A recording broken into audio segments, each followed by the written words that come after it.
लोक हाथ देगा रोत पिशाच निकट नहीं आवे महावीर जब नाम सुनावे नासै रोग हरे सब पीरा जपत निरंतर हनुमत वीरा संकट दे हनुमान छुड़ावे मन क्रम भजन ध्यान जो लावे सब पर राम तपस्वी राजा जिनके काज सकल तुम साजा और मनोरथ जो कोई लागे सोई अमित जीवन फल पावे चारों युग प्रताप तुम्हारा है प्रसिद्ध जगत उजियारा साधु संत के तुम रखवारे असुर निकंदन राम दुलारे अष्ट सिद्धि नो निधि के दाता असवर दीन जानकी माता राम रसायन तुम्हारे पासा सदा रहो रघुपति के दासा तुम्हारे भजन राम जी को पावे जन्म जन्म के दुख बिसरावे अंत काल रघुवर पुर जाई जहाँ जन्म हरि भक्त कहावे और देवता चिंतन करे हनुमत से सर्व सुख करे संकट कटे मिटे सब पीरा जो सुमिरे हनुमत बलबीर जय जय जय हनुमान गोसाई कृपा करो गुरुदेव की नाई रोचत बार पाठ कर कोई छोटे बंदी महासुख होय सियावर नाम जय जय राम मेरे प्रभु राम जय जय राम मेरे मन बस जाओ सीताराम। बोलिए राजा रामचंद्र भगवान की जय पवन पुत्र हनुमान की जय। नमः शिवाय हर हर बोले नमः शिवाय गंगाधराय शिव गंगाधराय हर हर बोले नमः शिवाय गंगाधराय शिव गंगाधराय हर हर बोले नमः शिवाय नमः शिवाय ओम नमः शिवाय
सोमेश्वराय शिव सोमेश्वराय हर हर बोले नमः शिवाय ओम नमः शिवाय ओम नमः शिवाय हर हर बोले नमः शिवाय ओम नमः शिवाय ओम नमः शिवाय हर हर बोले नमः शिवाय नमः शिवाय ओम नमः शिवाय हर हर बोले नमः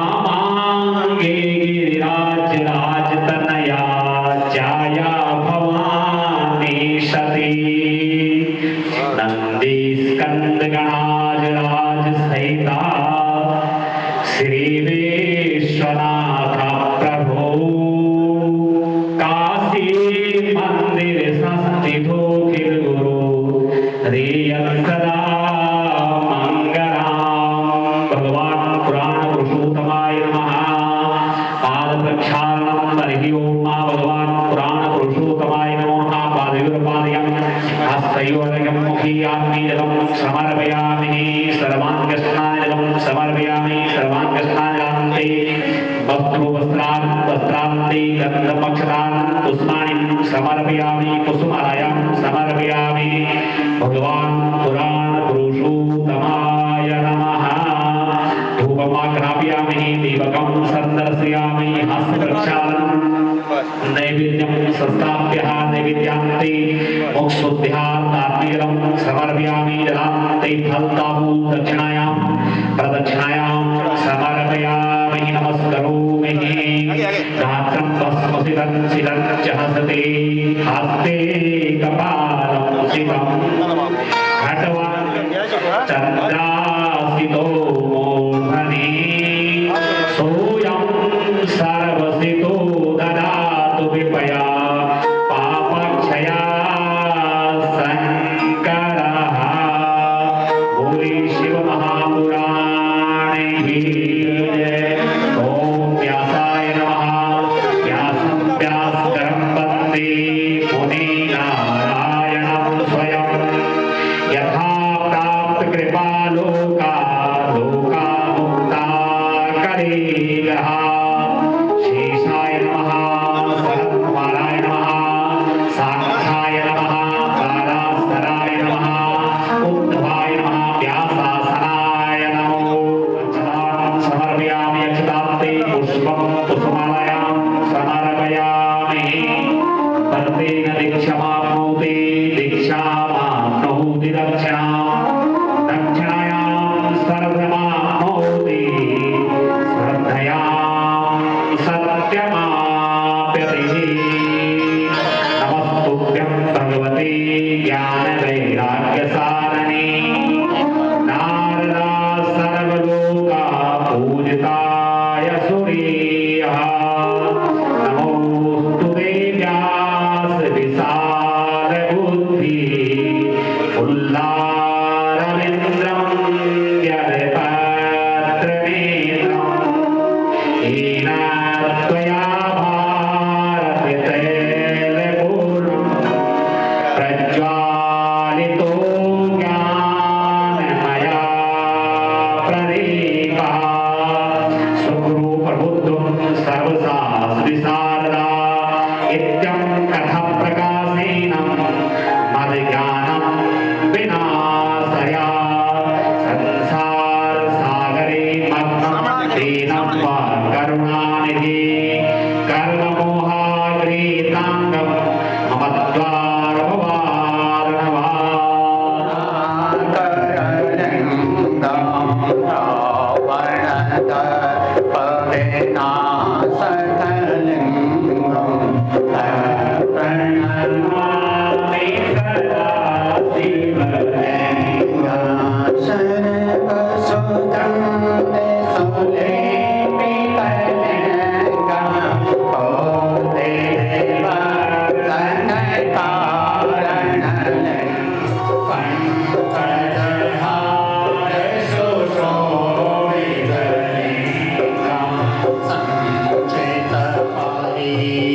तुको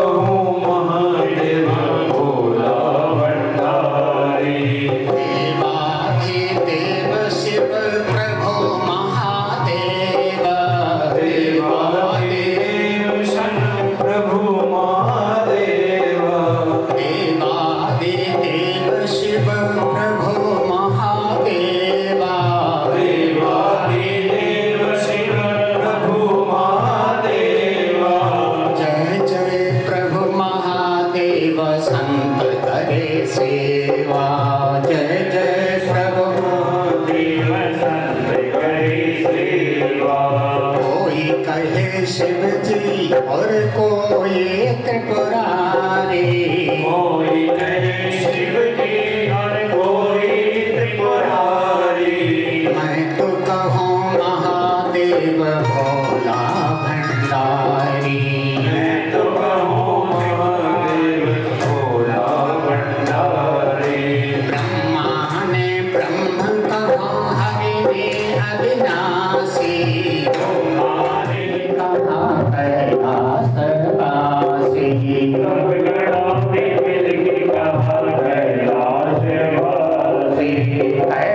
कैलासवासी प्रभु त्रिशूलधारी।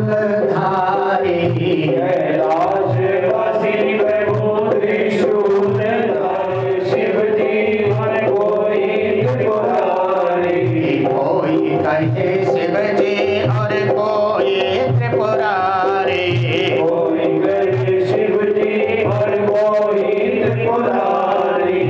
मैं तो कहूँ महादेव भोला भंडारी। मैं तो कहूँ महादेव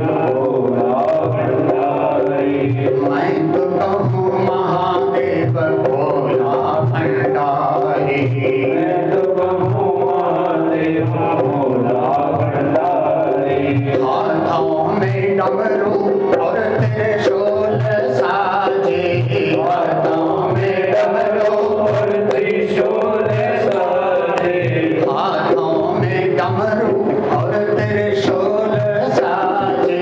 हाथों में डमरू और त्रिशूल साजे। मस्तक पर चंद्रमा और गंगा विराजे। मस्तक पर चंद्रमा और गंगा विराजे। मस्तक पर चंद्रमा और गंगा विराजे।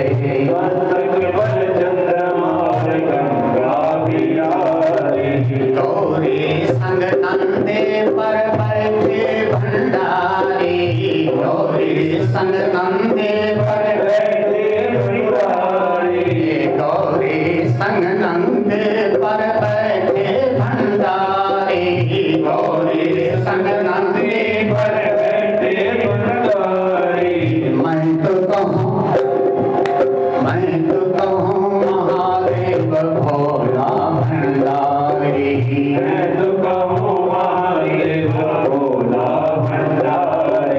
कोई कहे शिव जी और कोई त्रिपुरारी।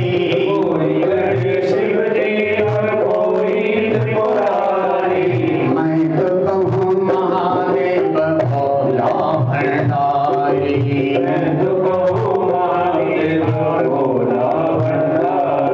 संकट में जिसने भी तुमको पुकारा।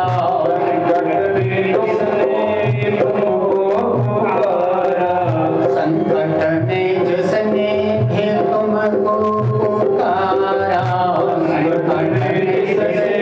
तुमको पुकारा।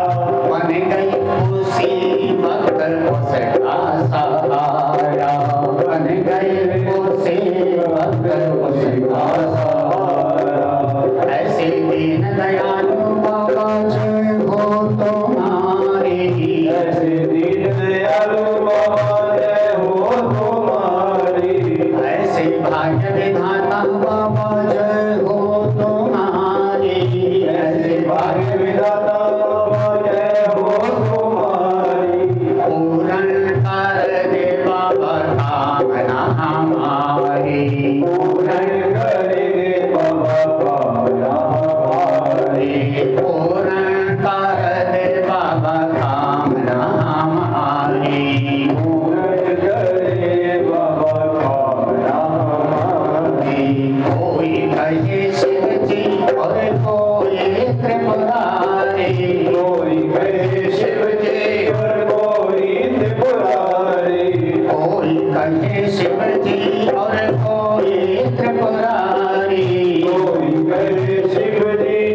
मैं तो कहूँ महादेव भोला भंडारी।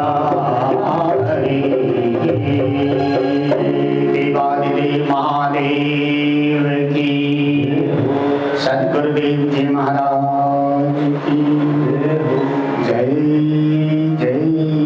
हरे हरे हरे महादेव। शंभो। परिब्रह्म परमेश्वर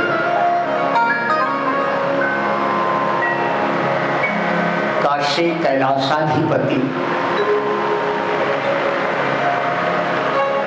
और घरटानी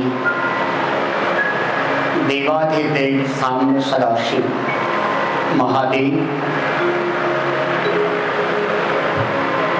भक्ति ज्ञान एवं वैराग्य की संहिता श्री शिव महापुराण परमहंस संहिता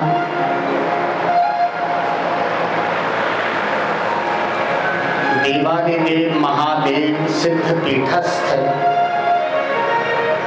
समग्र दिव्य विभूति वर्ग एवं समस्त सिद्ध साधक वर्ग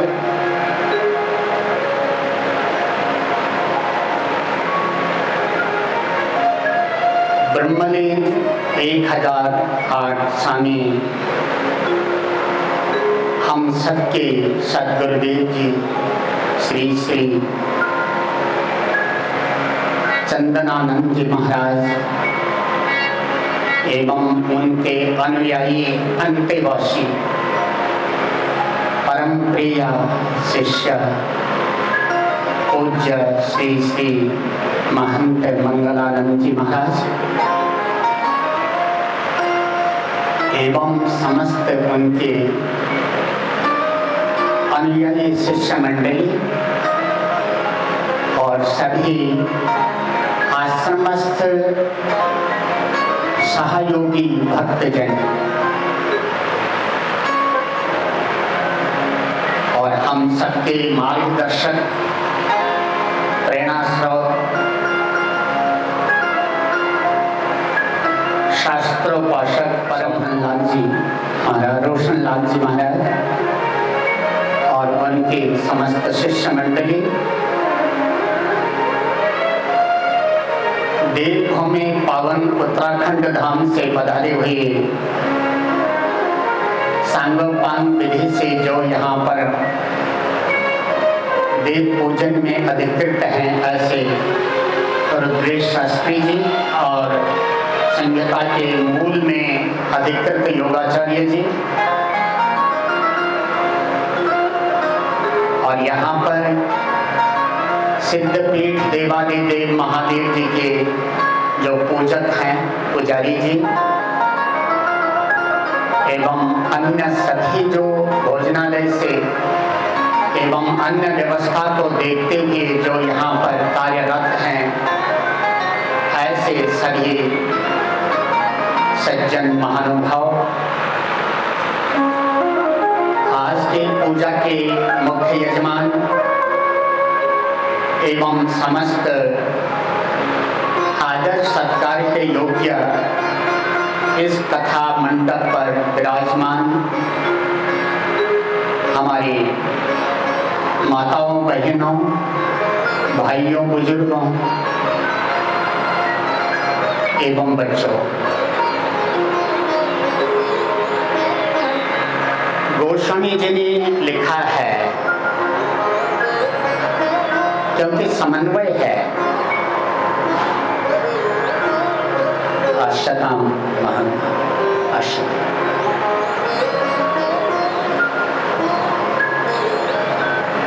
रामस्य ईश्वरः स रामेश्वर और रामः यस्य ईश्वरः स रामेश्वर एक दूसरे के अनुपूरक हैं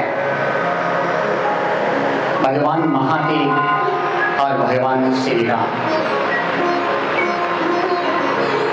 एक नाता नहीं है। गोस्वामी जी ने कहा सेवक स्वामी सखा अपी के। भगवान साकेताधिपति श्री राम के तो भगवान शिव कितनी नाते हैं। स्वामी सेवक का भी भाव है, मित्रता का भी भाव है, आराध्य आराधक का भी भाव है, स्वामी सेवक का भी भाव है। एक दूसरे के अनुपूरक हैं, एक दूसरे के आराध्य हैं और एक दूसरे के इष्ट हैं। इसलिए कथा के पूरक में मानस की अहम भूमिका है। बाबा जी ने क्या लिखा? यह गुण साधन के नहीं होई, यह गुण साधन के नहीं होई, तुम्हारी कृपा पाओ कोई कोई, तुम्हारी कृपा पाओ कोई कोई। ऐसा जो पावन संयोग बनता है, ये पुरुषार्थ साध्य नहीं है, ये कृपा साध्य है। प्रेम से बोले जय महादेव की। ये कृपा साध्य है। अब कृपा भक्ति से होती है। जैसे बीज से वृक्ष होता है, हाँ, बीज के अंदर वृक्ष प्रजनन की क्षमता है और वो वृक्ष जो है कई गुना उन्हीं बीजों की वापसी कर देता है, एक दूसरे से संबंधित है। तो भक्ति से कृपा और कृपा से भक्ति, भक्ति से कृपा और कृपा से भक्ति। इतनी भक्ति ब्रह्मलीन महाराज श्री की है, जिस भक्ति का करिश्मा आज आप लोगों के सामने है। प्रेम से बोले जय महादेव की। खुशीराम शर्मा जी ने लिखा है, ऊना से हैं, आ रखे यहाँ पर खुशीराम शर्मा जी।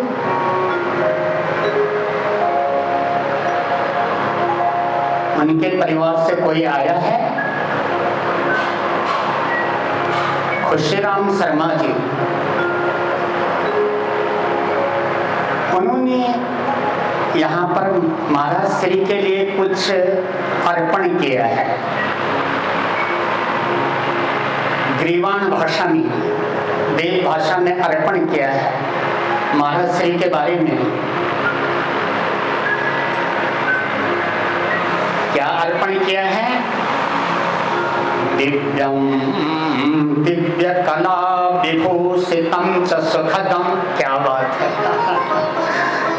कितनी बड़ी बात उन्होंने लिखी। थोड़े देश कम कर देना जी, आवाज फैल रही है।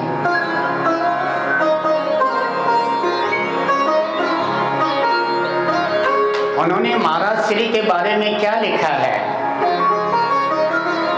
दिव्यम दिव्य कला विभूषितम च सुखदम पुण्यम परम पावनम।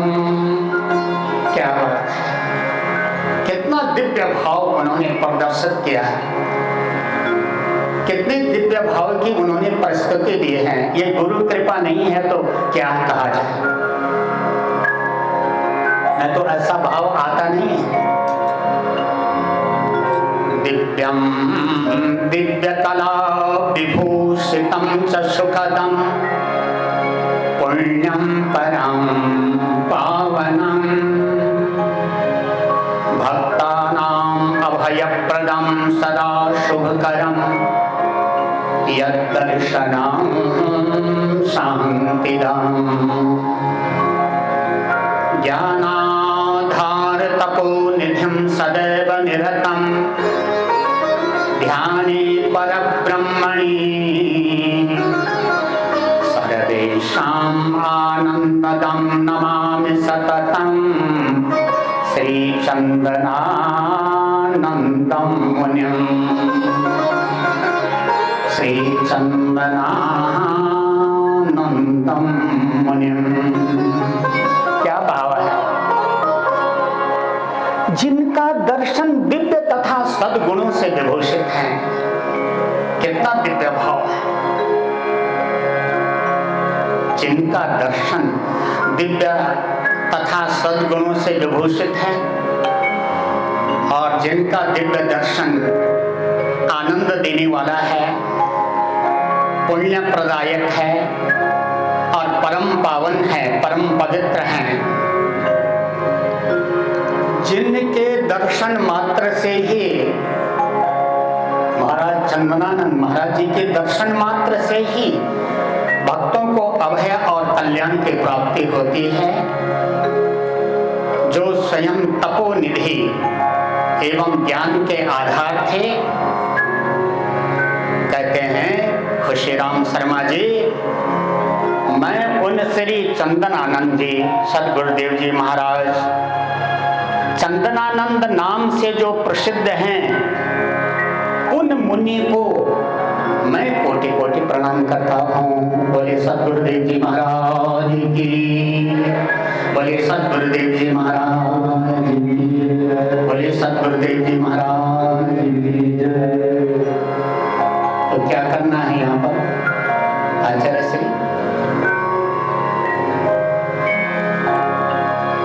इनको साइनिंग प्रिंट कर देना है। इस संस्कृत को एक उसमें जैसे आपका ये लिंगाष्टकम यहाँ पर लिखा हुआ है, सभी पढ़ते हैं, ऐसे इस को प्रिंट करना है, सुंदर साइनिंग में चमकदार प्रिंट करना है और यहाँ पर लगा देना है। मुख्य उसमें लगा देना है। कहाँ लगा हुआ है? यज्ञशाला में लगा हुआ है। पता भी नहीं किसी को ये क्या चीज लगी हुई है। यहाँ पर थोड़ा फीका भी पड़ गया है। ये तो फीके पड़ने वाली बात नहीं होनी चाहिए। आज ही उसको ले जा करके और उसमें सुंदर प्रिंट करवा करके इसमें वहां से ले लेना, क्या नाम, यज्ञशाला से, और यहाँ पर मुख्य उसमें लगा देना। जो भी आए इसको पढ़े। जिनको संस्कृत आए वो संस्कृत में पढ़े और जिनको संस्कृत में कम है, जो संस्कृत नहीं पढ़े, वो हिंदी में पढ़े। ये आज ही ले जाना और कल वो प्रिंट होकर के यहाँ आ जाना चाहिए। वो साइन बोर्ड आ जाना चाहिए यहाँ पर।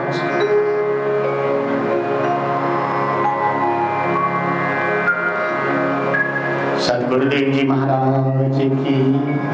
तो उनकी भक्ति का ही तो करिश्मा है। जैसे बीज से वृक्ष और वृक्ष से बीज, बीज से वृक्ष। हम निर्धन हैं, यही तो अध्यात्म में मार्ग में विघ्न है। ब्राह्मण ये ना समझे मैं ब्राह्मण हूँ, क्षत्रिय ये ना समझे मैं क्षत्रिय हूँ, निर्धन ये ना समझे मैं निर्धन हूँ, और धनवान ये ना समझे मैं धनवान। तो क्या समझे, क्या समझना चाहिए? गोपी भरतु पद कमलयो दास दासानुदासा।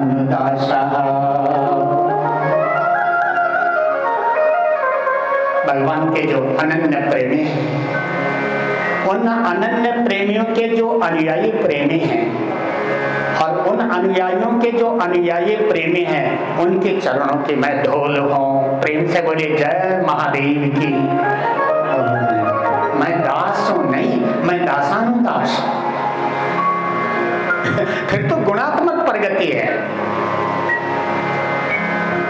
और यदि सांसारिक जड़ता का भाव भक्ति में आ गया तो वो भक्ति कभी होती नहीं है। वो भक्ति जो है बांझ है, निष्फल है, क्योंकि ज्ञान और वैराग्य के बिना भक्ति निष्फल है।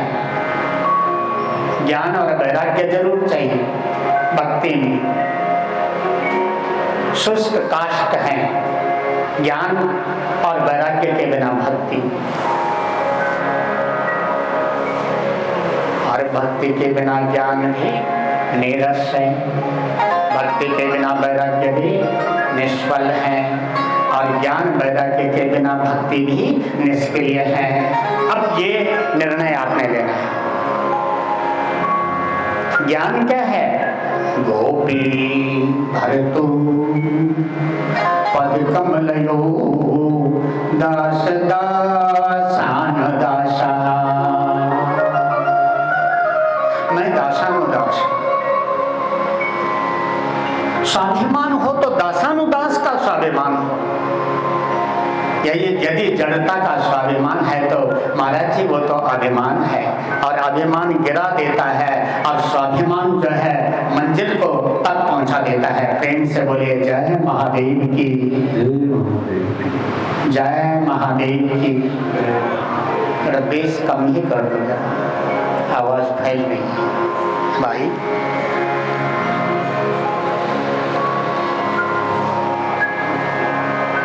कथा में प्रवेश करने जा रहे हैं,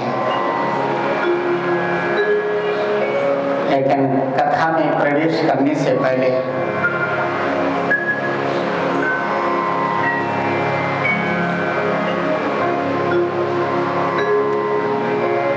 बता दिया कि कथा मनोरंजन का विषय नहीं है।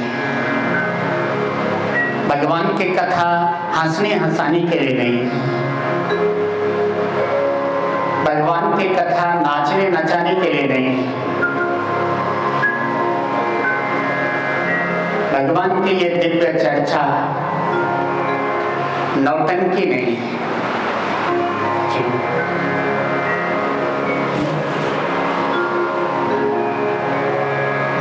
भगवान की जो दिव्य चर्चा है वही तो जीव का परम कल्याण और जीव को अपने स्वरूप तक पहुंचाने वाला है। क्योंकि 83,99,000 और 999 ठोकरें खाकर के तो यहाँ तक पहुंचा है, और एकमात्र कथा ही उसको मुक्ति देने वाली है, जीव को मुक्ति देने वाली है, जीव को अपने स्वरूप की प्राप्ति कराने वाली है भगवान की चर्चा। तो ये चर्चा कोई मनोरंजन वाली चर्चा नहीं है, हंसने हंसाने वाली चर्चा नहीं। हम उठे ठुमके मारे ये कथा का विषय नहीं है। बनो मेरा भाई, बनो मेरा भाई का भाव दिखाओ। गौरांग महाप्रभु का, चैतन्य महाप्रभु का भक्त, इन कलयुगी जो जीव दुखी है उनके दुखों का निवारण कैसे होगा? प्रश्न तो ये है, क्योंकि सारे दुखी हैं, नानक दुखिया सब संसार। लेकिन इन दुखों के दुख कैसे दूर होंगे?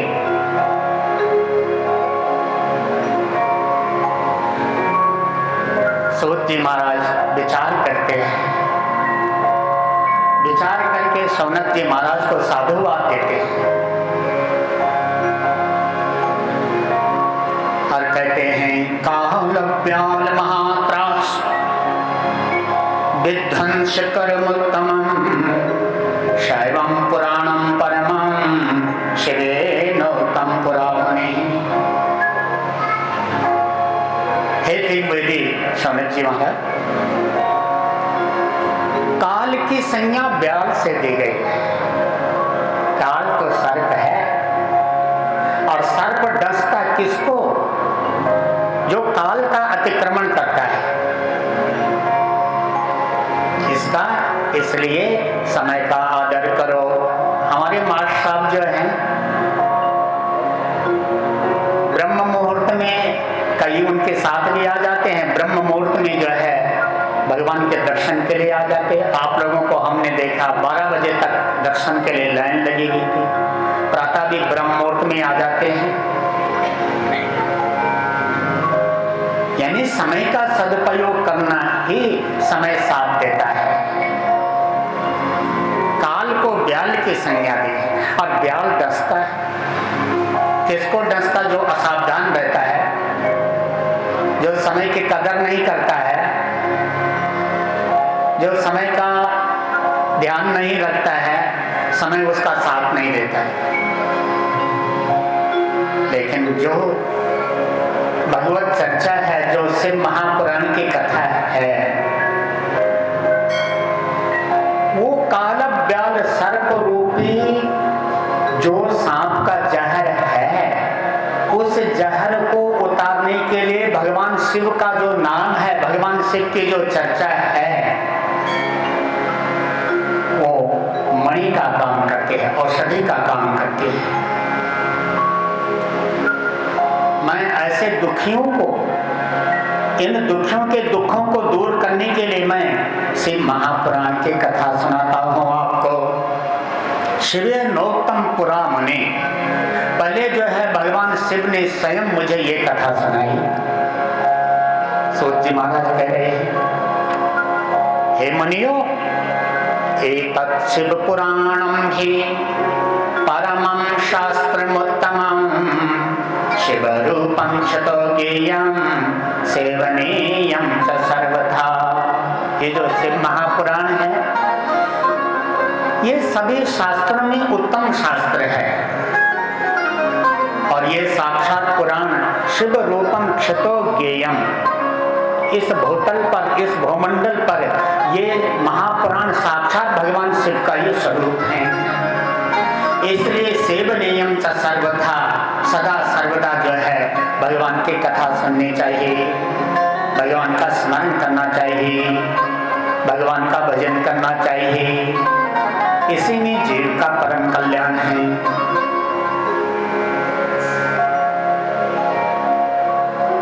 कहा पुराण श्रवणम शंभो नाम संकीर्तनम तथा कल्पद्रुम फलम संज्ञात मनुष्याणाम न संशयः।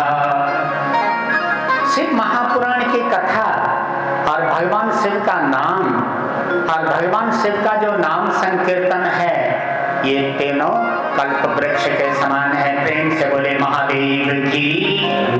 ये तीनों कल्प वृक्ष के समान है। कल्प वृक्ष के पास जो जाता है, वो जैसी कामना करता है, उसकी कामना पूर्ण हो जाती है। ऐसे भगवान का नाम और भगवान की कथा तो कल्प वृक्ष है।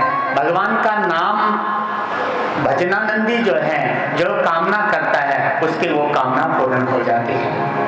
भगवान का स्मरण करने वाला, भगवान की कथा श्रवण करने वाला, क्योंकि ये प्राकृत नहीं है और हम प्राकृत हैं।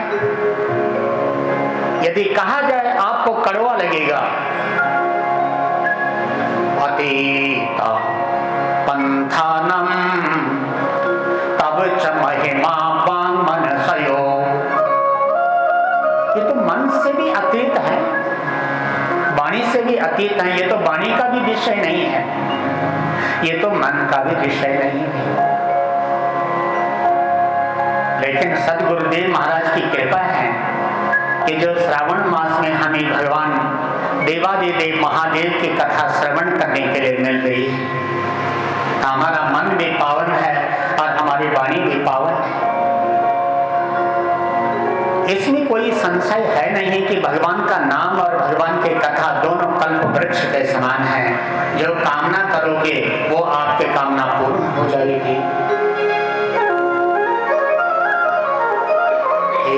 शिव पुराणस्य कथा श्रवण मात्रतः किं ब्रवीमि फलं तस्य शिवश्चित्तं समाश्रये।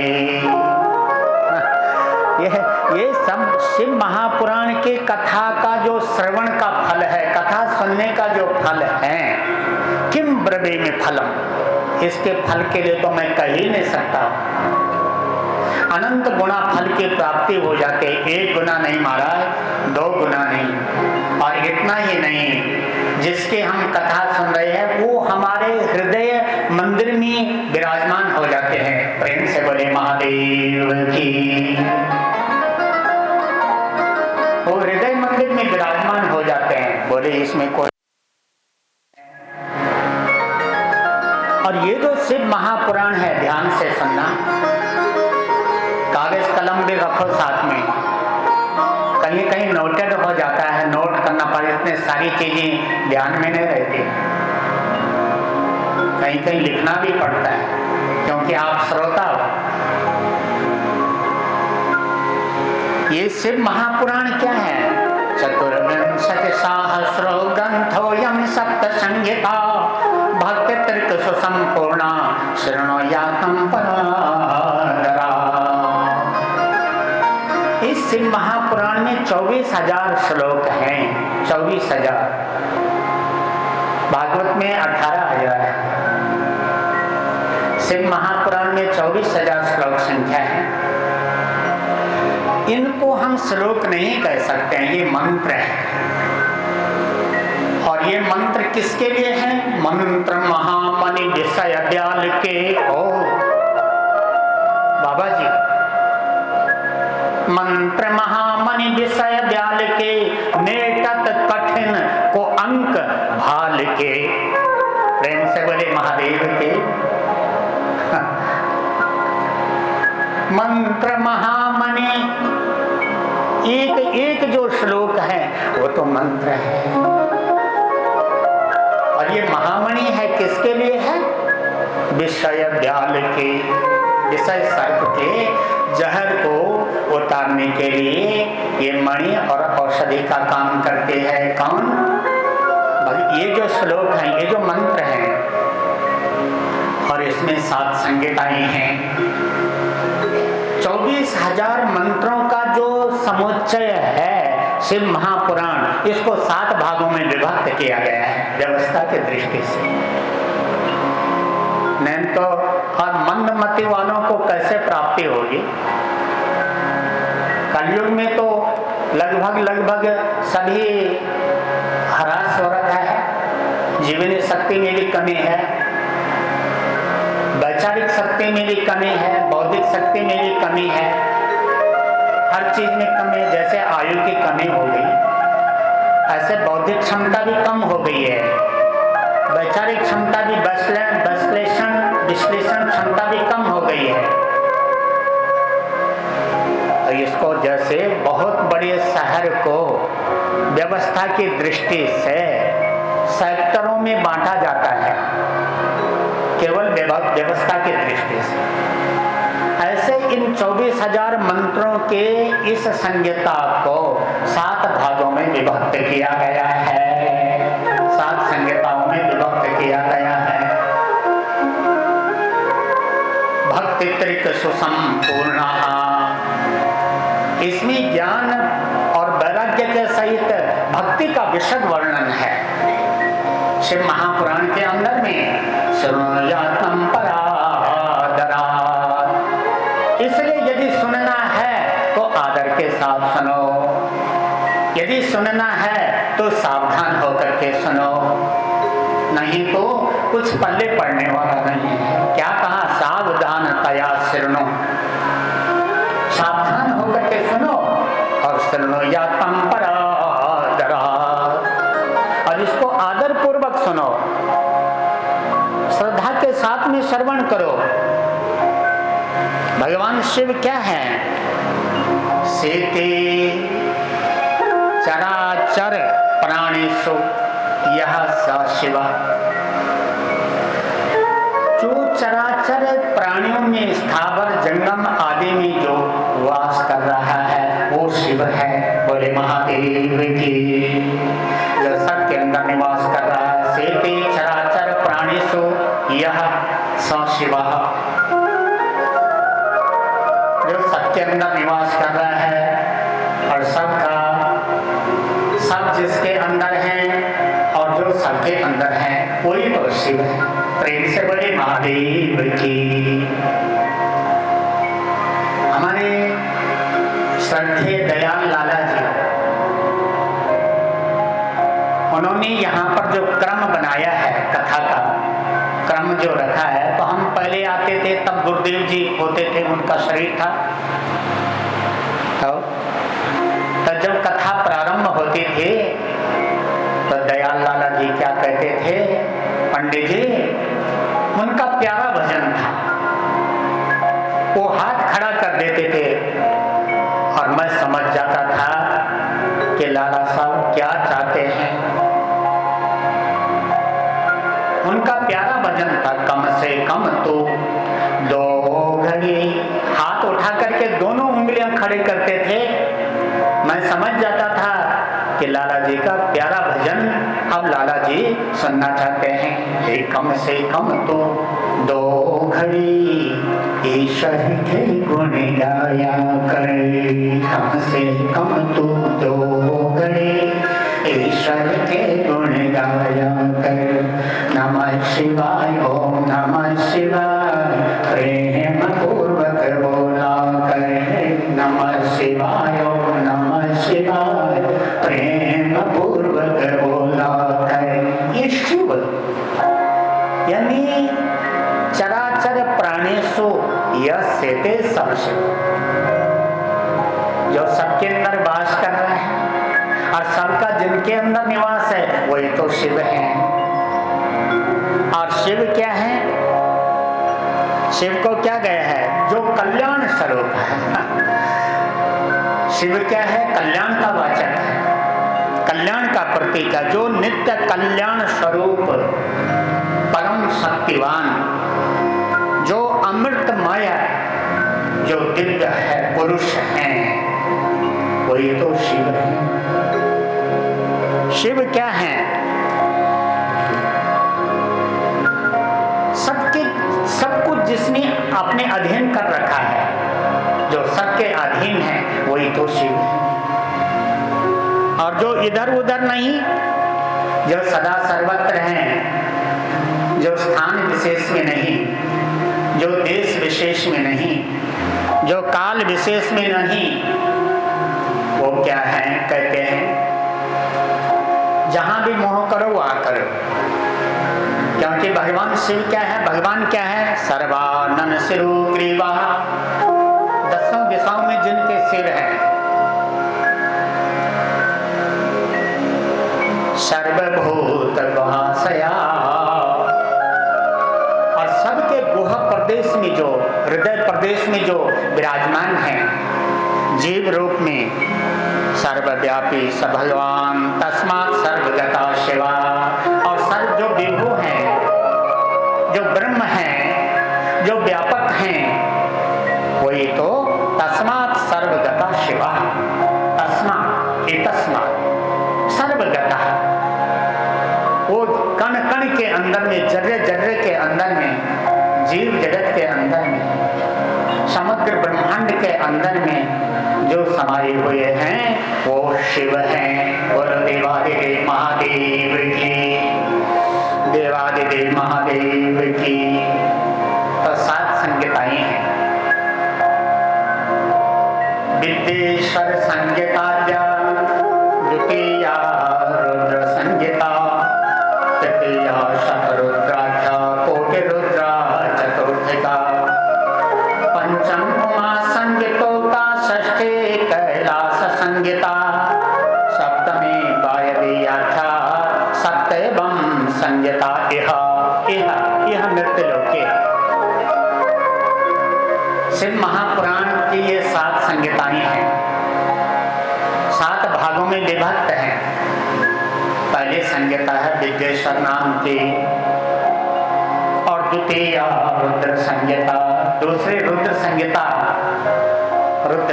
है, तीसरी शतरुद्र संहिता है, चौथी कोटि रुद्र संहिता है, 5वीं उमा संहिता है, 6ठी कैलाश संहिता है, और 7वीं वायवीय संहिता है। ये 7 संहिताएं हैं। सप्त संज्ञतम दिव्यम पुराणम शिव संज्ञकम, वरीवर्ती ब्रह्मतुल्यम सर्वोपरि गति प्रदाम। ये 7 संहिताओं वाला जो शिव महापुराण है, ये साक्षात भगवान शिव का स्वरूप है। और ये ब्रह्मतुल्यम, ये वेद तुल्य है, और सर्वोपरि गति प्रदाम, और सबसे पतितों को मोक्ष देने वाला है। कौन? ये शिव महापुराण। शिव पुराणम ही सप्त संगतम आदरा परिपूर्णम पठे तो सजीवन मुक्त उच्यते। वही जीवन मुक्त है, उसी को मुक्ति मिलती है जो श्रद्धा के साथ में श्रोतव्यो मंतव्यो निधिध्यासितव्यम, जो सुनता है और जो उस सुने हुए पर मान्यता की मोहर लगाता है। केवल सुनने से ही काम चलने वाला नहीं है, सुनना है और सुनने पर अपने मान्यता की मोहर लगाने यानी विश्वास करना कि सत्य है और निधिध्यासितव्यम, और बार बार उसका अनुशीलन करना है। ये उपनिषदों की घोषणा है। श्रोतव्यो, सुनो भाई, मंतव्यो, सुने हुए को मानो भाई, विश्वास करो, और निधिध्यासितव्यम, और बार बार उसका चिंतन करो। ये त्रिपुटी जब तक नहीं लगते हैं तब तक स्थिरता नहीं आती, और जब तक स्थिरता नहीं है तब तक जीव को अपने स्वरूप का दर्शन नहीं होता है। क्योंकि पानी जब तक हिलेगा तब तक अपना प्रतिबिंब पानी के अंदर होता हुआ भी अपना प्रतिबिंब नहीं दिखेगा, लेकिन जब वो पानी सरोवर का रूप धारण करता है तो उसमें यदि देखने वाला देखे तो उसको अपना प्रतिबिंब भी दिखाई देता है। बस इतने में समझ जाना। ये जो चंचलता है ना, यही चंचलता तो विचलन पैदा करती है, यही चंचलता तो बाधक है। अर्जुन महाराज यही तो बात पूछ रहे हैं योगेश्वर से कि चंचलम ही मना कृष्णा, प्रभु ये मन अति चंचल है, लेकिन इस चंचल मन को कैसा नियंत्रित किया जाए उस पर विचार कर रहे हैं। समुद्री जहाज होता है मास्टर, समुद्री जहाज होता है, वो जब चलता है तो उसके ऊपर एक पक्षी बैठ जाता है। समुद्री जहाज जब समुद्र में चलता है, समुद्र के बीच में पहुंच जाता है तो वो पक्षी उड़ता है, समुद्री बेड़ा को छोड़ देता, उड़ता है, लेकिन जहां भी उड़ता उसको पानी ही पानी दिखता है। पक्षी को बैठने के लिए तो जमीन चाहिए, कोई वृक्ष चाहिए, कोई पर्वत चाहिए, लेकिन समुद्र में तो पानी पानी, पानी के ऊपर पक्षी बैठ नहीं सकता है। अब वो पक्षी उड़ता उड़ता 10 दिशाओं में घूमता है, लेकिन पानी ही पानी उसको दिखता है। अंत में वहां आकर के उसी बेड़े पे बैठ जाता है और फिर उस बेड़े को छोड़ता नहीं है। प्रेम से बोले महादेव की, नहीं छोड़ता है, नहीं छोड़ता है। बस इतने में जान लो। आप पढ़े लिखे हो, आप भक्त जन हैं, आप लोगों के अंदर भक्ति है, आप सत्संग प्रेमी हैं। बस ये आपको जो है दिशा दर्शन कर दिया है। जैसे उड़ी जहाज की पक्षी, लेकिन उस पक्षी को कहीं ठौर तो मिलता ही नहीं भाई। फिर जहाज पर आई, फिर हार करके वो पक्षी उसी बेड़े पे आ जाता है, उसी जहाज पे आ जाता है और फिर उस जहाज को छोड़ता नहीं है। ऐसे ही गति मन की भी है। मन सदा सर्वदा चंचल रहता है। इस चंचल मन को स्थिर करने के लिए केवल और केवल नाम सिमरण ही साधन है और कुछ भी साधन नहीं है। नाम सिमरण ही साधन है और कुछ भी साधन नहीं है। हमने माला ली, माला फिरने लगे, मन लगता ही नहीं है। मन करते तो आपको ये गलती नहीं करनी चाहिए कि माला को छोड़ दिया। 5 माला जपने तो जपो, 2 माला गुरु मंत्र की जपने है तो जपो, 11 माला जपने नहीं भी लगता मन फिर भी जपो, फिर भी बैठे रहो। थोड़ी देर में करिश्मा आपके सामने आएगा, फिर आपका मन ऐसा लगेगा वाले हैं तो वो छोड़ने से भी नहीं छूटेगा। इसलिए कहा मन राखो जहाँ कृपा निधाना, मन राखो जहाँ कृपा निधाना। ताले को खोलने और लॉक करने का, ताला को लॉक और खोलने की चाबी एक ही होती है, केवल घुमाने की बात है, मोड़ने की बात है। चाबी को ऐसा मोड़ो ताले के अंदर तो ताला लॉक हो जाता है, और दूसरी तरफ मोड़ो तो लॉक खुल जाता है। ऐसे मन ही बंधन और मुक्ति का कारण बतलाया गया है। इस मन को मोड़ जैसे दो वैसे मोड़ता है। इसलिए कैसा मोड़ देना चाहिए? मन राखो जहाँ कृपा निधाना, मन राखो जहाँ कृपा निधाना। ध्यान रखिए, मन को सुमिरन से हटाना। हे दाता, तेरे चरणों में एक ही प्रार्थना है कि मेरा मन रूपी भौरा आपके नाम कमल का आशिक बना रहे, और भौरे को कमल ही सुहाता है। भौरा जब फुलवाड़ी में जाता है, सभी फूलों में जाता है, लेकिन टिकता कहीं नहीं है। हाँ, लेकिन भौरे को जब कमल का फूल मिलता है तो उसको छोड़ता नहीं है। इसलिए कामना करो मन, हाँ, मन भौरा तो उड़े के जा प्रभु जी के चरणों में, मन भौरा तो उड़े के जा प्रभु जी के चरणों में, मन भौरा तो उड़े के जा प्रभु जी के चरणों में। प्रभु के जो चरण है, हाँ, विभु के जो चरण है, उन चरणों को कमल की संज्ञा दी है। हाथों को कमल की संज्ञा दी है। कर कमल, पद कमल, चरण कमल, कमल नयन, कमल की संज्ञा दी है। नाम कमल और मन को भौरे की संज्ञा दी है। तब भौरे को कमल ही स्वात है। बुरा मत मानो आप, यदि हमारा मन नहीं लगता है तो हमारे मन रूपी भौरे को अभी तक नाम कमल मिला ही नहीं है। और यदि नाम कमल मिला हुआ है गुरुदेव जी के द्वारा, तो हमने उसकी महिमा अभी तक जानी नहीं है। हमने गुरु को एक पुरुष मान लिया है। एक गुरु पुरुष नहीं है। गुरु ब्रह्मा गुरु विष्णु गुरु देवो महेश्वर, गुरु साक्षात परब्रह्म, तस्मै श्री गुरवे नमः। गुरु ब्रह्मा नहीं है, किंतु गुरुदेव ब्रह्मा के समान है, तुल्य है।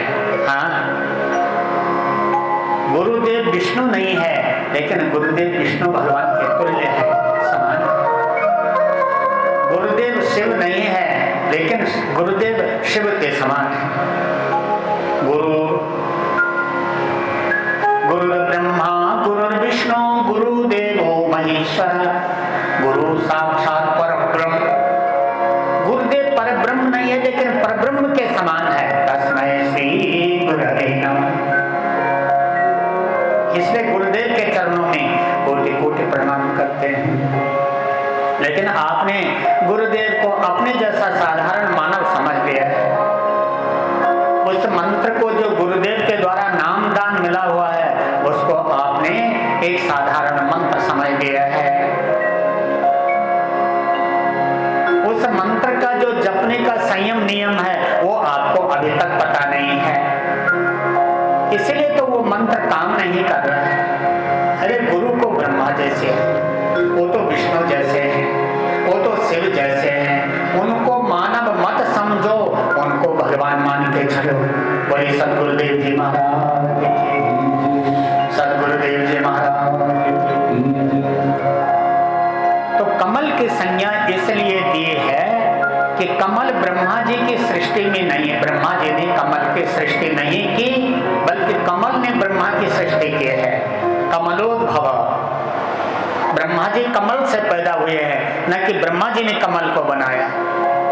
इसलिए कमल अलौकिक हैं सृष्टि के अंदर में, और अलौकिक भगवान विभु का जो नाम है और विभु के जो अंग प्रत्यंग है उसको अलौकिक के साथ में ही तुलना की है। लौकिक वस्तु से जो भगवान के नाम की तुलना करता है, लौकिक वस्तु से जो भगवान की कथा की तुलना करता है वो अपराधी है, वो दोषी है।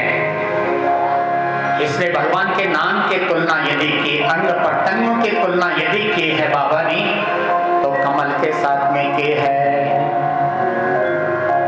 नव नव कंज लोचन कंज मुख कर कंज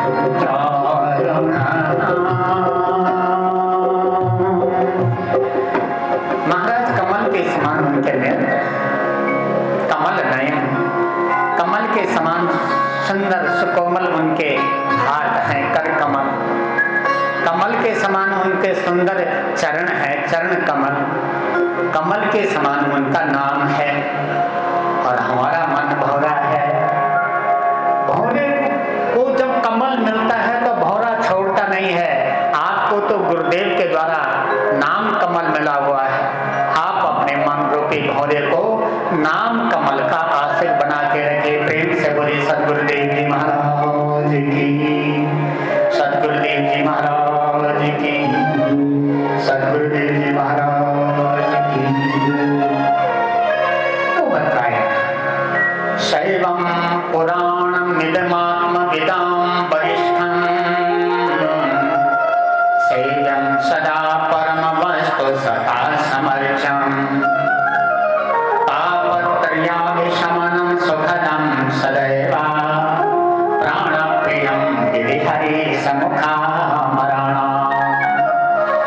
ये शिव महापुराण जो है आत्मविदाम वरिष्ठम, ये आत्मज्ञानियों का विषय है,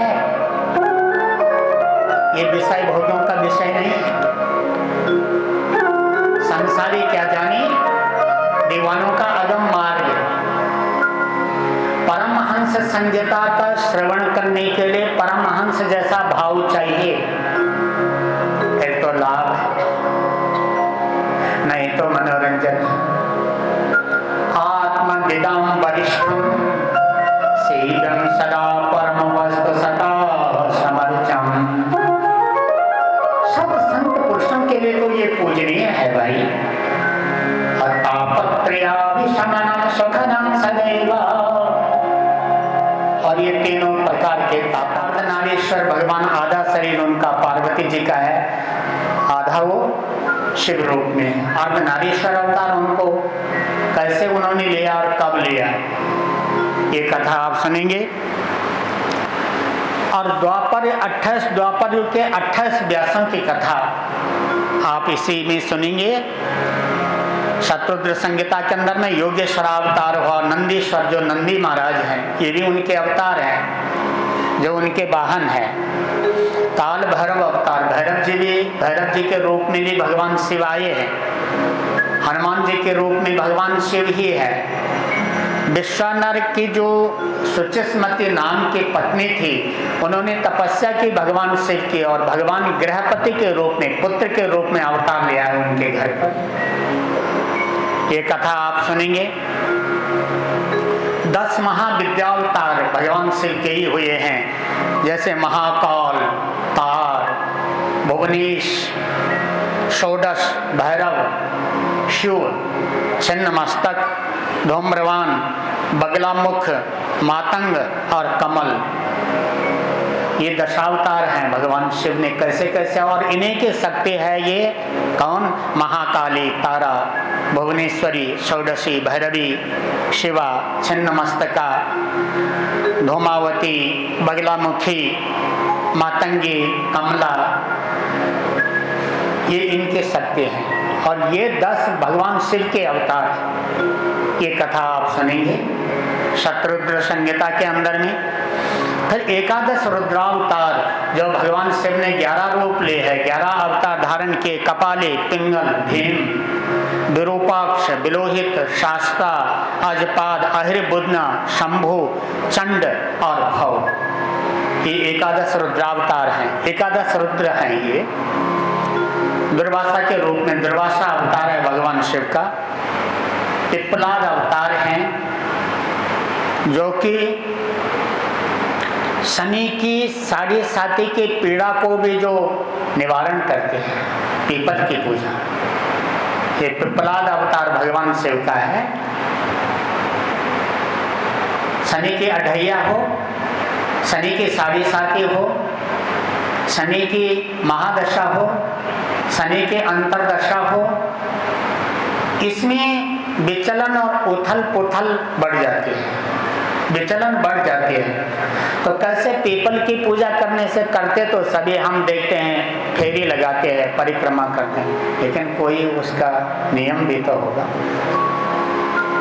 अपने मर्जी से दूसरे को देखा, दूसरा घूम रहा है, अपने आप ऐसे घूम पड़े। इसके नियम जानो, और नियम कथा से ही मिलेगा, और कहाँ मिलेगा। सारा ज्ञान का सागर भरा पड़ा हुआ है। तो ये कथा आपको सुनने के लिए मिलेगी। द्विजेश्वरावतार है, विरूपाक्ष अवतार हैं, दुर्वासा अवतार है, यतिनाथ अवतार है, हंसावतार है, कृष्ण दर्शन अवतार है, अवधूत के रूप में भगवान शिव आए हैं, भिक्षुबरिया अवतार हैं भगवान शिव का, सुरेश्वरावतार हैं, और उपमन्यु की, जो भगवान कृष्ण के गुरु थे, उपमन्यु के कथा का प्रसंग जो है इस शतरुद्र संहिता के अंदर में, ये कथा आपने सुनी है। कोटि रुद्र संहिता में 43 अध्याय हैं और 2240 श्लोक संख्या है। इसमें 12 ज्योतिर्लिंगों की कथा है। कोटि रुद्र संहिता के अंदर में किस ज्योतिर्लिंग का कौन सा स्थान है, और ये जो नाम पड़े हैं 12 ज्योतिर्लिंगों के, ये कैसे नाम पड़े हैं, इनकी क्या महिमा है, और इन 12 ज्योतिर्लिंगों के जो 12 उपलिंग हैं और इनके 12 जो औपलिंग है, ये कहाँ कहाँ किस किस प्रदेश में पड़ते हैं, इनकी पूजा करने से किस किस फल की प्राप्ति होती है, ये आपने 12 ज्योतिर्लिंगों की कथा शिव महापुराण के अंदर से सुननी है।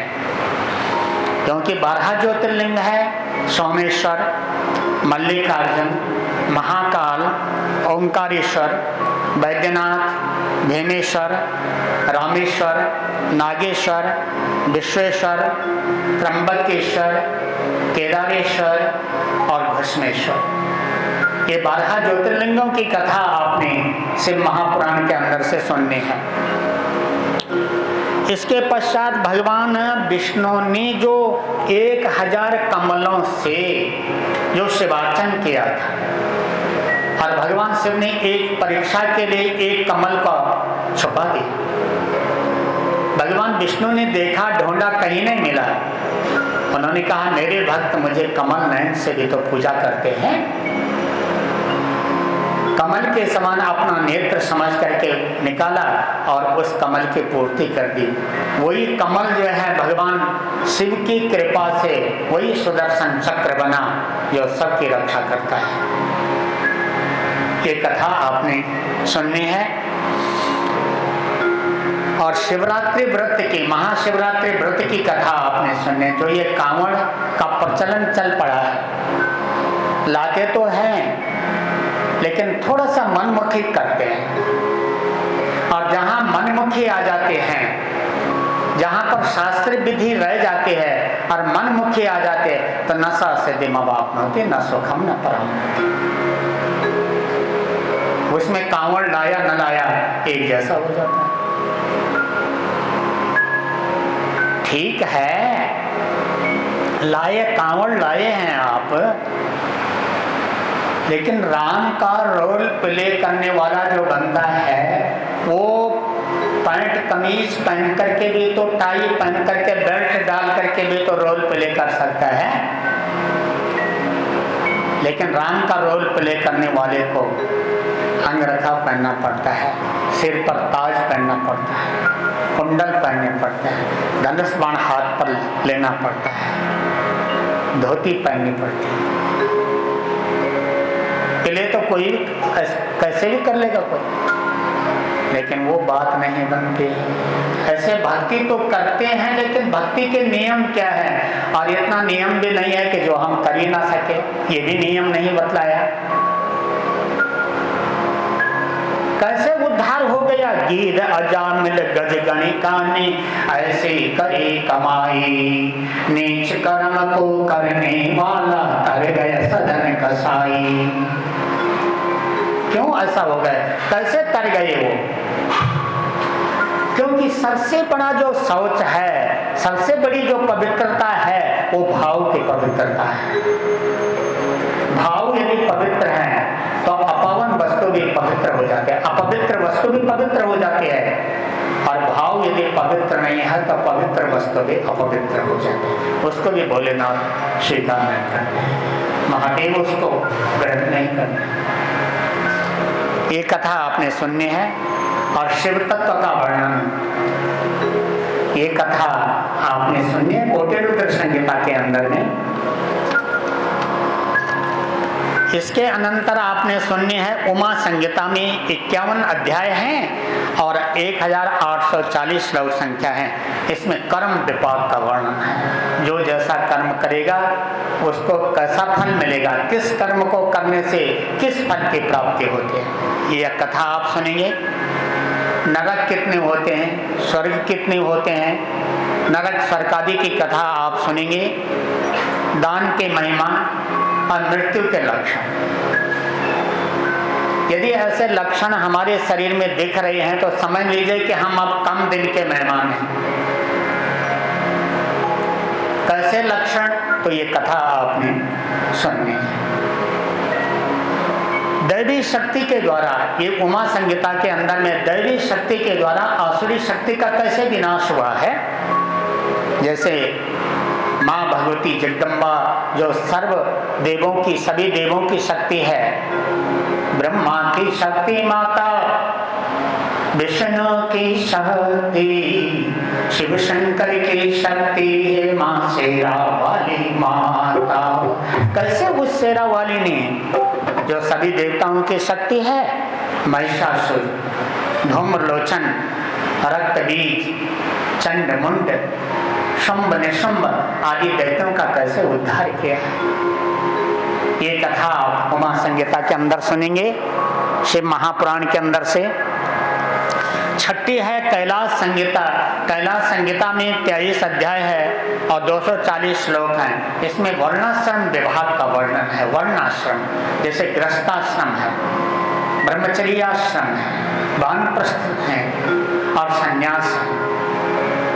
इन वर्णाश्रमों की कथा और इन वर्णाश्रमों की जो वृत्तियां होती हैं, उन वृत्तियों की भी कथा इसमें है कैलाश संहिता के अंदर में।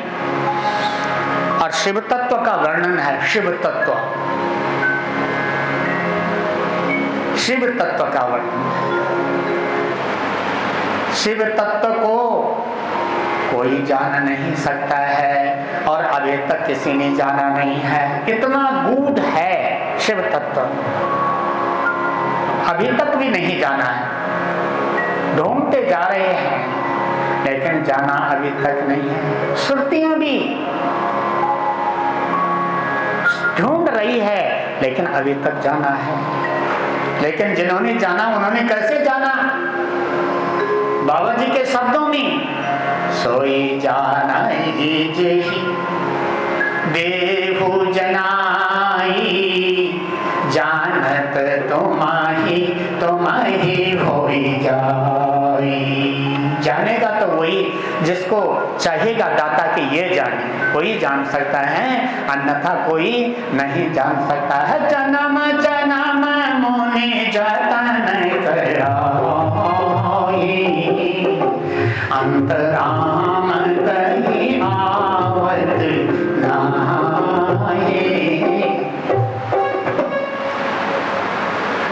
एक भक्त पीपल वृक्ष के नीचे साधना में बैठे हुए थे, दूसरे बट वृक्ष के नीचे साधना में बैठे हुए थे, साधक बनकर के बैठे थे।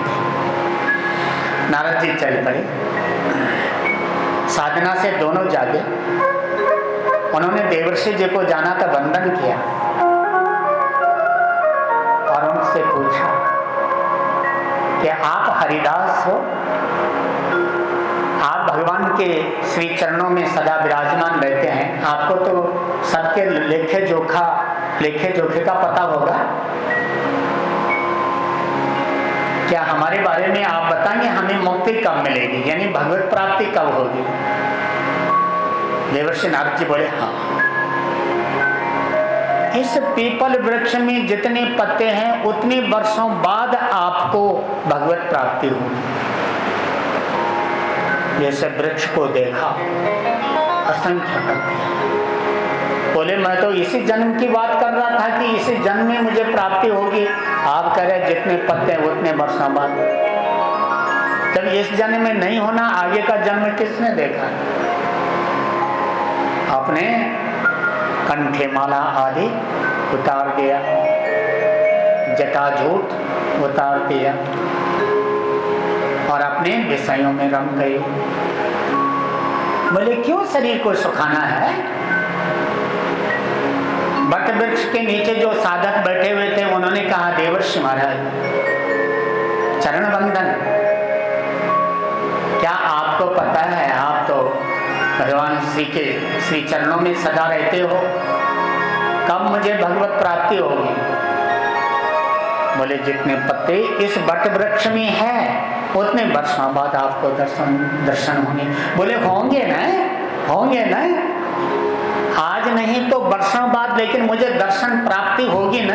बोले हाँ अवश्य होगी। इतने वर्षों बाद जितने पत्ते इस बट वृक्ष में हैं, इतने गदगद हो गए, नाच उठे और इतनी तन्मयता हो गई कि ठाकुर जी ने उसी समय भक्त को दर्शन दे दिया।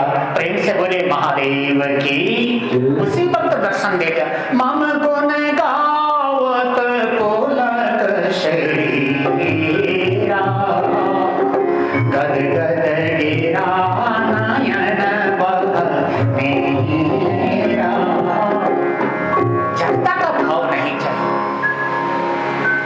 क्योंकि भगवान के भजन में बैठे हुए और भाव जड़ता का है, शरीर शारीरिक ही भाव है। जब तक जड़ता चेतनता में नहीं बदलती है तब तक प्राप्ति दूर है, कोशों दूर है प्राप्ति। चेतनता से तो ये जड़ता चेतनता में चढ़ रहा है, नहीं तो ये शरीर को जड़ है और आत्मा चैतन्य है। चैतन्य का संयोग जब जड़ से हुआ है तभी तो ये चैतन्य लग रहा है, लेकिन शरीर कहाँ चैतन्य है।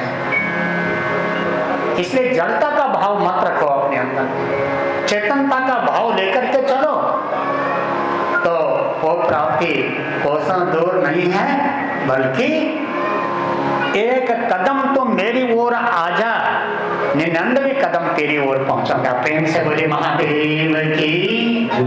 बताइए इतनी घोषणा होते हुए भी यदि हमें प्राप्ति नहीं हो पा रही है तो बताओ किसका दोष है? मैं तो रहता हूं तेरे हृदय में है अर्जुन, तो मुझे नहीं देख पाए तो मैं क्या करूं? मार्ग भक्ति का सीधा दिखाया मगर राह टेढ़ी नहीं जाने तो मैं क्या करूं? ये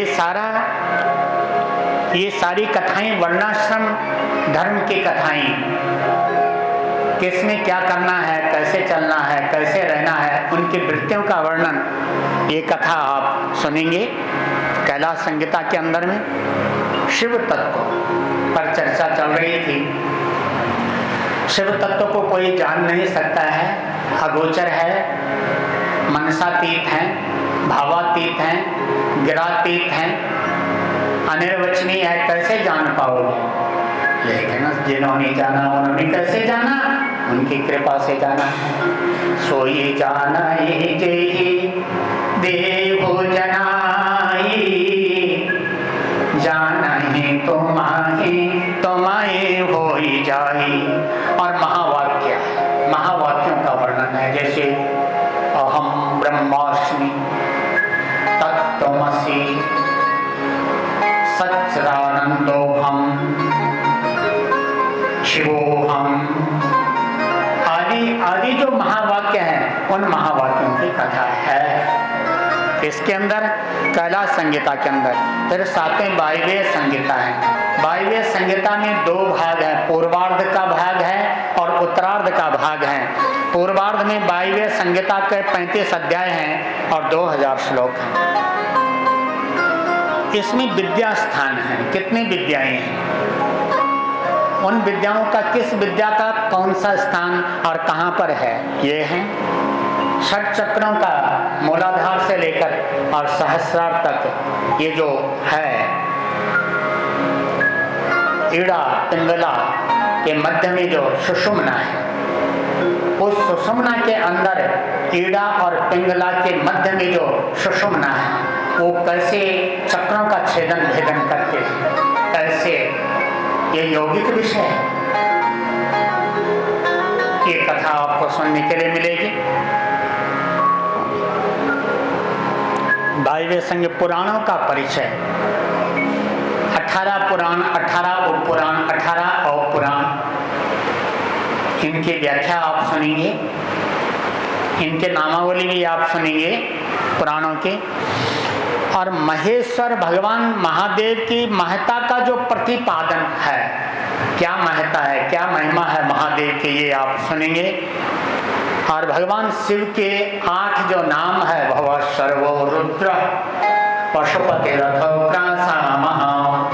तथा भेमेशाना विदानाष्टकमिदम, ये 8 नामों की अलग अलग स्तुति है, ये आप सुनेंगे। और पाशुपत व्रत की जो विधि है, पाशुपत व्रत, पाशुपत व्रत कैसे किया जाता है, भगवान महादेव के नाम का व्रत कैसे किया जाता है, इसकी विधि।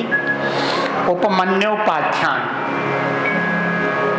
उपमन्यु की कथा आप सुनेंगे, क्योंकि उपमन्यु जो थे व्याघ्रपाद के पुत्र जो धौम्य ऋषि थे, उन धौम्य ऋषि के बड़े भाई थे उपमन्यु। इन्होंने तो पाशुपत व्रत की विधि बताई भगवान कृष्ण को, जिससे कि भगवान कृष्ण का जाम्बती से सांब पुत्र की प्राप्ति हुई, इसीलिए तो सांब नाम पड़ा है, सांब पुत्र की प्राप्ति हुई पाशुपत व्रत से। और ये व्रत का विधि विधान देने वाले, नाम का दान देने वाले उपमन्यु ऋषि थे, भगवान कृष्ण के गुरु। सातवें वायव्य संहिता है, इसमें उत्तरार्ध में 41 अध्याय है और 2000 श्लोक संख्या है। भगवान महादेव का शुद्ध बुद्ध मुक्त सर्वमय सर्वव्यापक, जो सर्वातीत और अनिर्वचनीय, ये है भगवान महादेव का स्वरूप। इसलिए किसी भी मूर्तियों का स्पर्श नहीं करना, टच नहीं करना। शिवलिंग का ठीक है, जलाभिषेक करते हैं तो करो, लेकिन मूर्तियों का स्पर्श नहीं करना है, नहीं करना है, नहीं करना है। मूर्तियों का स्पर्श करने वाला दोषी है, अपराधी है। क्योंकि पुजारी जो श्रृंगार किए होते हैं, आप स्पर्श कर रहे हो, वो तो मसाले से जुड़ी हुई है मूर्ति है, ऐसा स्पर्श करे, सुख शांति रखे, सुख शांति रखे, सुख शांति रखे, सुख शांति, ऐसे ऐसे पाँव दबाते हैं। वो मसाले से जब थोड़ी आज हिले, थोड़ी कल हिले, थोड़ी परसों, एक दिन वो गिर जाएगी, खंडित हो जाएगी, तो ये क्या भक्ति है? स्पर्श नहीं करना चाहिए। और जब भी महापुरुषों को वंदन करते हैं, संत महापुरुषों को जब भी वंदन करते हैं, ब्राह्मणों को जब भी वंदन करते हैं, तब पांव स्पर्श नहीं करने, 50 स्पर्श नहीं करने, नो बॉडी टच नहीं करना। कैसी हिम्मत आ गई कि जो संत महापुरुषों के सीधे पांव के ऊपर अपने हाथ ले गए, वो तो परम दयालु हैं, वो तो कृपालु हैं, वो तो कुछ नहीं कहेंगे। लेकिन आप तो अपराधी बन गए। श्रद्धा है, स्वागत करते हैं, आपका सद्भाव है महापुरुषों के प्रति। बंधन भी एक भक्ति है, नंदा भक्ति नहीं, बंधन भक्ति है, लेकिन स्पर्श नहीं करना चाहिए। ब्राह्मणों के पांव के ऊपर हाथ नहीं रखने चाहिए, ऐसे ऐसे हाथ नहीं रखने चाहिए, नहीं। पांव के आगे की जो भूमि है, जमीन है, उस पर बंधन करो, माथा टेको। यहाँ पर हमने देखा माथा टेकते हैं तो पांव के ऊपर माथा रखते हैं कोई नहीं, पांव के सामने माथा जमीन पर रख करके फिर प्रणाम करते। ये हमने यहाँ देखा, क्योंकि ये गुरु महाराज के, गुरुदेव के डाले हुए संस्कार हैं आप लोगों के अंदर। स्पर्श नहीं करना चाहिए। ब्राह्मणों को प्रणाम करो, लेकिन पांव का स्पर्श मत करो। संत महापुरुषों को प्रणाम करो, उनका बॉडी टच मत करो। पांव के सामने की जो जमीन है, जगह है, जमीन है, उस पर हाथ ले जाओ, प्रणाम करो। लेकिन मेरी माताओं, अब बुरा नहीं मानना पड़ेगा। आपको साष्टांग प्रणाम करने की आज्ञा शास्त्रों ने कहीं भी नहीं दी है। दंडवत प्रणाम करने की आज्ञा आपको नहीं दी है। ऐसे लेट करके प्रणाम करो, ये नहीं दी है आज्ञा। प्रणाम करो, झुक के प्रणाम करो, घुटने टेक करके फिर जमीन पर महापुरुषों के चरणों के सामने प्रणाम करो, मूर्ति के सामने प्रणाम करो, माथा टेक करके। लेकिन दंडवत होकर के प्रणाम करने की आज्ञा न वेदों ने दी, न शास्त्रों ने दी, न पुराणों ने दी माताओं। क्यों नहीं दी? इसका कारण है, ये कथा आप सुनेंगे। पुरुषों को दी है, क्योंकि दंडोत करते करते मंदिर तक पहुंच जाते हैं। लेकिन माताओं को जो है ये आज्ञा नहीं दी कि वो दंडोत करते, लेकिन आज दंडोत लगा रहे हैं माताएं। तो श्रद्धा तो है, लेकिन रिजल्ट जो है जीरो पे जा रहा है। अब क्या करें बोले? तो कथा से ही तो ये मार्गदर्शन होगा, हमें क्या करना है, कैसे करना है, कैसे चलना है। इस शिव महापुराण के अंदर जो भगवान सूर्य को अर्घ्य देना होता है, पीपल को पानी देना होता है, तुलसी माता को देना होता है, शिव जी को देना, शिव परिवार को देना होता है, कैसे दें, क्या दें, ये सब शिव महापुराण के अंदर से आप कथा सुनेंगी। इसके बाद वायव्य संहिता में जो पंचाक्षरी विद्या है, नमः शिवाय जो मंत्र है, नमः शिवाय में 5 अक्षर है। इन अक्षरों के अलग अलग देवता है, पृथक पृथक छंद है, पृथक पृथक ऋषि है, पृथक पृथक इनका जो है भाव है। ये आप देखेंगे, सुनेंगे कथा में। न्यास और ध्यान है, ऐसे जप लेते नमः शिवाय, बोलो, लेकिन इसका तो न्यास भी है। इस नमः शिवाय मंत्र का तो ध्यान भी तो है, इसका विनियोग भी तो है। न न्यास करना, न ध्यान करना, न विनियोग करना, उसका 75% फल जो है कट गया है। 75% फल कट गया। महाराज जी बैठे, आशिका 75% फल निकल चुका है उसका। मनमानी चल रही है, मनमुखी चल रहे हैं। शास्त्र क्या कह रहे हैं, उसका अनुपालन करो। लेकिन गीता जी ने, भगवान ने कहा है, यह शास्त्र विधि मुत्सृजा वर्तते कामकारता न स सिद्धिमवाप्नोति न सुखं न परां गतिं। शास्त्र विधि को छोड़ करके जो मनमुखी होकर के चल रहा है, सदगुरुदेव के मार्गदर्शन को छोड़ करके जो मनमुखी चलता है, उसको न सुख मिलता है, न शांति मिलती है, और न उस नाम मंत्र जप का उसको फल की प्राप्ति होती है।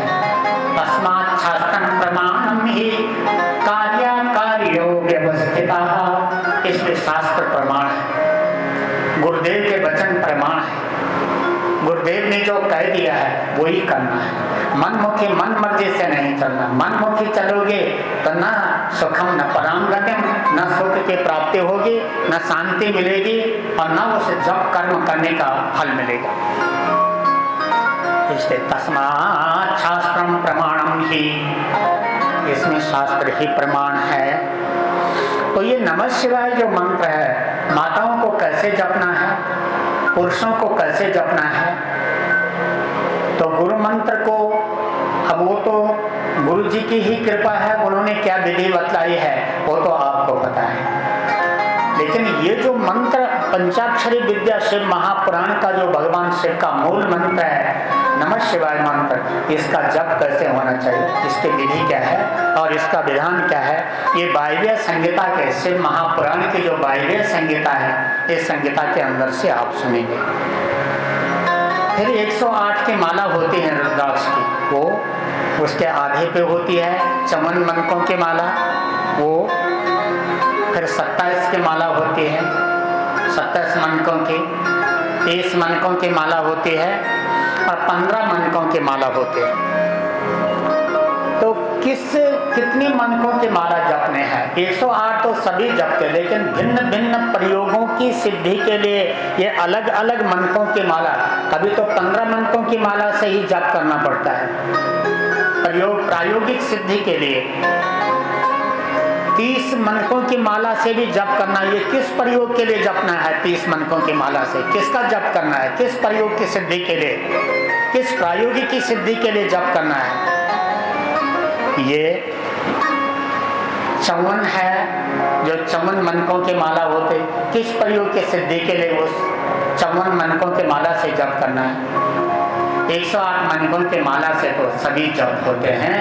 और रुद्राक्ष की एक ऐसी माला है जिस माला के द्वारा आप वैष्णव मंत्र का भी जप कर सकते हैं, शाक्त मंत्र को भी जप सकते हैं, सौर मंत्र को भी, गणपत्य मंत्र को भी।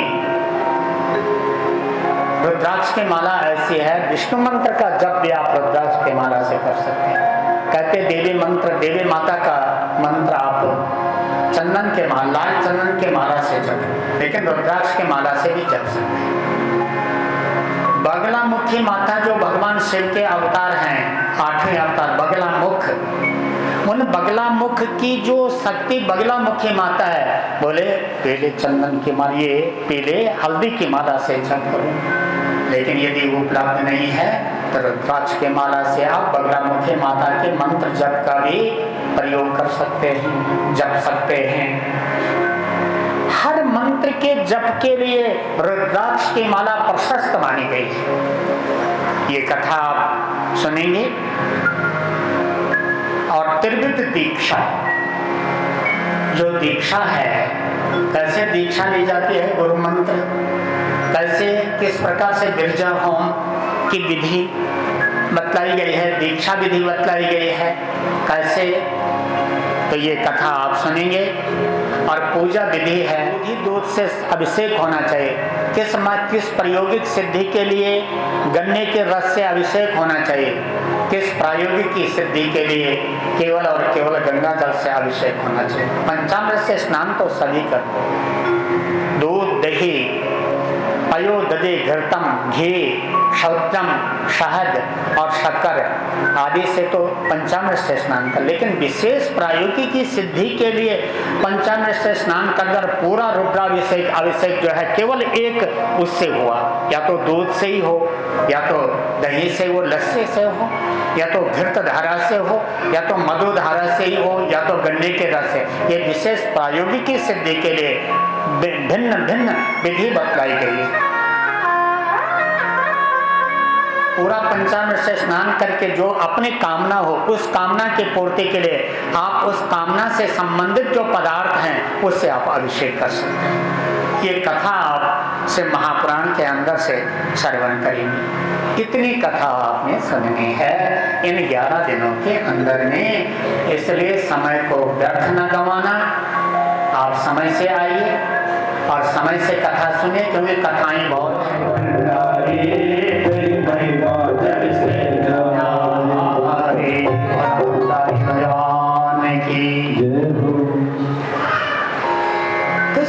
पौराणिक सूत जी महाराज जब शौनकादि महात्माओं को तीर्थराज प्रयाग में ये कथा श्रवण करा रहे हैं, कथा सुना रहे हैं।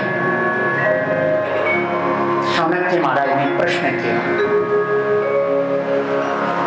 महाराज भक्त यदि भगवान की कथा सुनता है तो उसको अपने आराध्य देव की प्राप्ति हो जाती है। ज्ञात अज्ञात में पाप सब कमा रहे हैं, सब पापी हैं। कैसे? चलते समय कई जीवों की हिंसा पांव के अंदर हो जाती है, वो भी तो पाप चढ़ गया। वाहन चलाते समय क्या कोई देख रहा है? कोई जीव जंतु है लेक पे, उसको कोई बचा रहा है? नहीं, तेजी से वाहन चल रहे, कोई कीड़े आए, मकोड़े आए, चींटे आए, कुछ भी आए, वो सब पेश जाते हैं। वो भी तो है, वो भी तो अपराध है। कहीं पे हम सफाई कर रहे हैं, झाड़ू बुहार पोछा कर रहे हैं, कितनी चींटियां उसमें जान गंवा रही है, वो अपराध।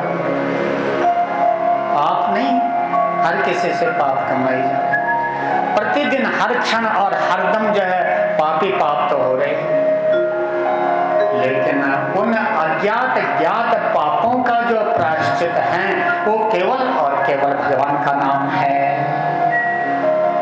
पाप ताप और शापों का जो प्रायश्चित है वो भगवान का नाम है। इसलिए भगवान के नाम में रम करके अपना काम करो।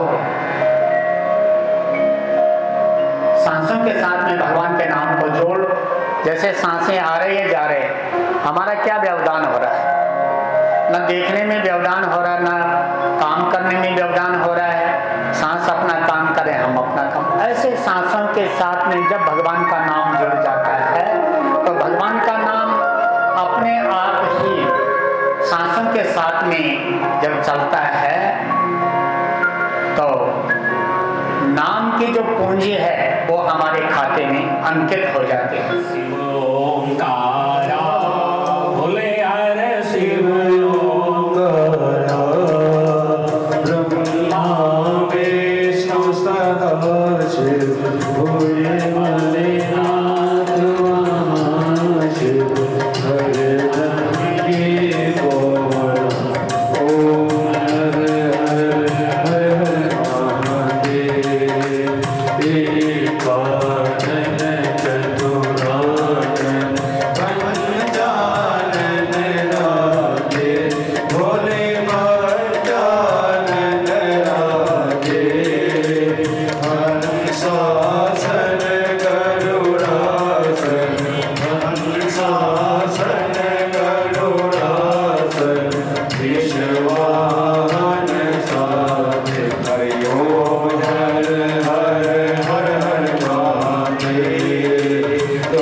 जगत शूर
कुबेराय वै सर्वणाय महाराजाय नमः।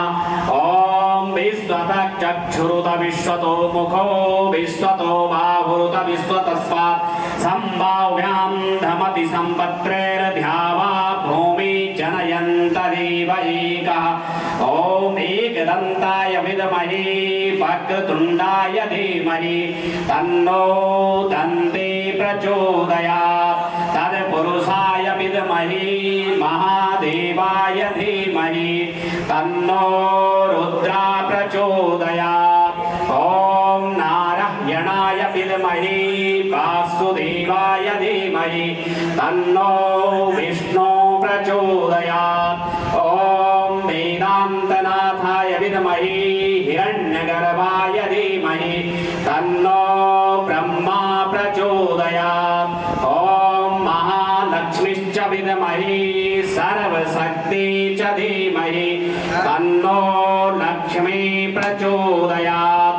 ओम कात्यायनी च विद्महे कन्याकुमारी च धीमहि तन्नो दुर्गे प्रचोदयात्। ओम अंजनीकुमाराय विद्महे वायुपुत्राय धीमहि तन्नो हनुमते प्रचोदयात्। ओम भागीरथी च विद्महे विष्णुपादिका च धीमहि तन्नो गंगे प्रचोदयात्। सेवन्तिका वकुल चंपक पार्थिलाभे पुल्लाक जाति करवेल रसाल पुष्पे बिल्वा प्रवाल तुलसी धर मंजरी वे त्वां पूजयामि जगदीश्वर में प्रसन्ना। पापोऽहं पाप कर्माहं पापात्मा पाप संभवा।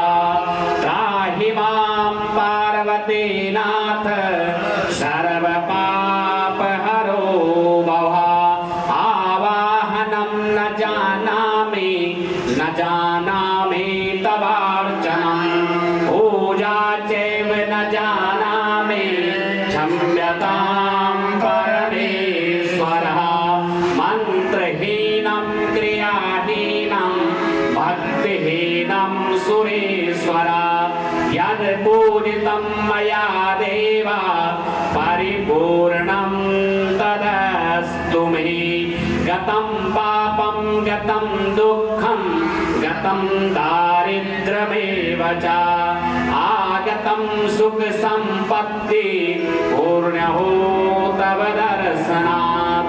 नाना सुगंध पुष्पाणि यथा कालो भवानि च पुष्पाञ्जलिर्मया दत्तुं प्रियाणां परमेश्वरः।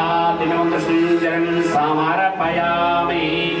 ओम जी तीर्थानि प्रतिष्ठानि खंगिणः देखा गुण सहस्रयोजनि पदनमानि प्रणमसि। बोले यज्ञनारायण भगवान की सत्य सनातन धर्म की श्रीमद् शिव महापुराण की वीर व्यासी महाराज की काशी विश्वनाथ जी महाराज की भक्ति महारानी की गंगा महारानी की यमुना महारानी की बद्री विशाल भगवान की केदारनाथ जी महाराज की देवाद्री महादेव की सत्य सनातन धर्म की अधर्म का प्राणियों में विश्व का गौ माता की भारत माता की